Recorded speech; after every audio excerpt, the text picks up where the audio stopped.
Late at night, when everything is wrapped in silence, have you ever felt like someone was watching you? The lurking shadows, the strange sounds that make your heart race. We often think that horror only exists in movies, but sometimes reality is far more terrifying. In this video, you'll hear real stories, encounters with horror in the dead of night, when the safety of everyday life vanishes in an instant. Brace yourself, because the stories you're about to hear will make it impossible for you to sleep peacefully again. The first story, The Midnight Intruder, a chilling encounter. There's something undeniably eerie about walking alone in the dead of night. The world quiets down, leaving only your thoughts and the subtle sounds of nature to keep you company. For me, it was the perfect way to clear my mind after a long day of work. As a welder, I've spent over 40 years in the trade, working on projects big and small. My house is a large, sprawling farm, far too big for just me and my loyal dog, Bosley. But after my wife, Maria, passed away, I couldn't bring myself to downsize. It's just me and Bosley now, holding on to the echoes of the past. One particularly long day at the workshop, I decided to go for one of my usual nighttime walks. The cool breeze always helped me unwind, and Bosley would often trot alongside me, eager to explore the familiar terrain. My property is large, and a single loop around it is usually enough to clear my head. I'd walked that same path hundreds of times before, but something was different that night. As I made my way back to the house, something out of the corner of my eye caught my attention. I glanced up at the second-floor window, the one that looked out from the bedroom Maria and I once shared. For a split second, I thought I saw something move. I stopped dead in my tracks, staring intently at the window. There was no reason anyone should be up there. I hadn't entered that room in years. It was too painful. The mere thought of someone being in there sent a surge of anger through me. Without thinking, I bolted toward the house, my heart pounding in my chest. Bosley barked as I flung open the door and raced up the stairs. The bedroom was exactly as I had left it, untouched. Nothing seemed out of place. I checked every corner, every possible hiding spot, but found nothing. Despite my initial fear, my anger overrode everything. I felt foolish standing there, but deep down, I couldn't shake the feeling that something had been there, watching. The following night, things took a turn for the worse. I was jolted awake by the sound of Bosley growling, a low, menacing rumble that I had never heard from him before. Bosley was not the type of dog to bark unless there was a reason. I sat up, listening carefully, and that's when I heard it, the unmistakable creak of floorboards coming from upstairs. My mind immediately went to the worst-case scenario. Footsteps. Someone was up there. I considered grabbing my hunting rifle from downstairs, but I didn't want to escalate things unless absolutely necessary. Grabbing a flashlight instead, I crept up the stairs, determined to confront whoever, or whatever, was in my house. But once again, the room was exactly as it had been before. No sign of forced entry, no disturbance. Yet, the unease lingered. Something was off. The following night, I noticed the kitchen lights were on when I came downstairs. I was certain I had turned them off before bed. That was the final straw. I called the police, explaining that I believed someone was sneaking around my property.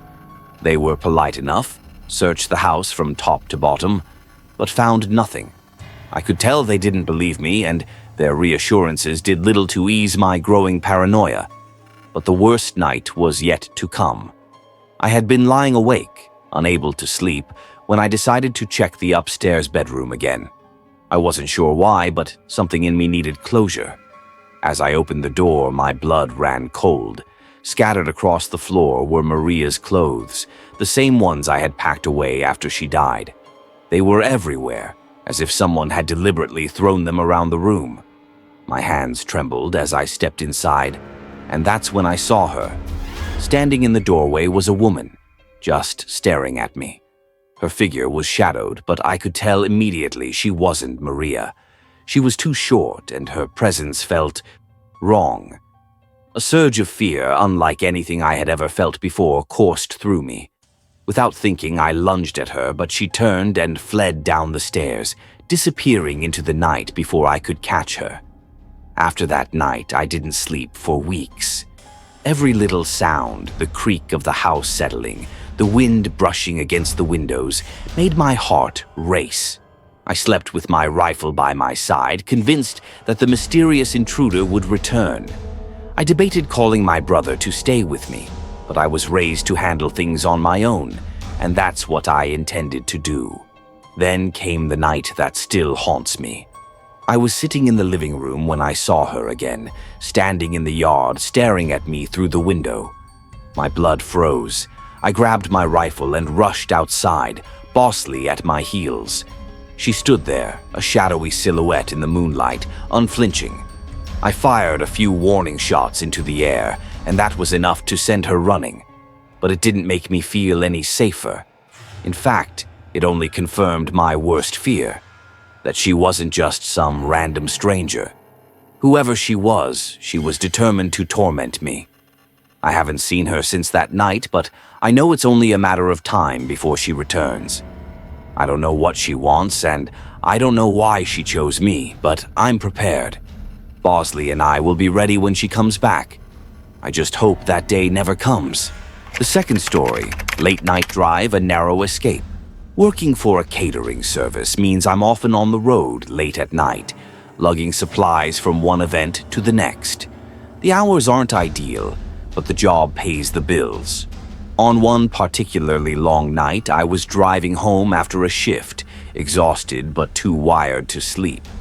I hadn't eaten in hours, so I decided to stop by a nearby McDonald's for a late-night snack. It was well past 2 a.m. when I pulled into the drive-thru. To my surprise, there were a few cars ahead of me. As I waited, I noticed a beat-up Volkswagen parked in the far corner of the lot. Its windows were tinted, and it looked out of place. The McDonald's was only serving drive-thru orders, so there was no reason for anyone to be parked there. I shrugged it off, assuming someone was just eating in their car. After grabbing my food, I decided to drive to a local nature preserve that had a scenic lookout point. It was a place I used to visit often with friends, and I figured it would be a peaceful spot to enjoy my meal. As I pulled into the preserve's parking lot, the same Volkswagen from McDonald's pulled in behind me. My stomach dropped. What were the odds? I parked a little further away, trying to ignore the uneasy feeling creeping up my spine. Maybe it was just a coincidence. But as I sat there, waiting for my friend Sebastian to meet me, I couldn't shake the feeling that I was being watched. When Sebastian arrived, I felt a wave of relief wash over me. We got out of our cars and started walking up the path to the lookout. I glanced back at the parking lot, and my heart skipped a beat. 4 men had gotten out of the Volkswagen, and they were just standing there, looking around. Something wasn't right.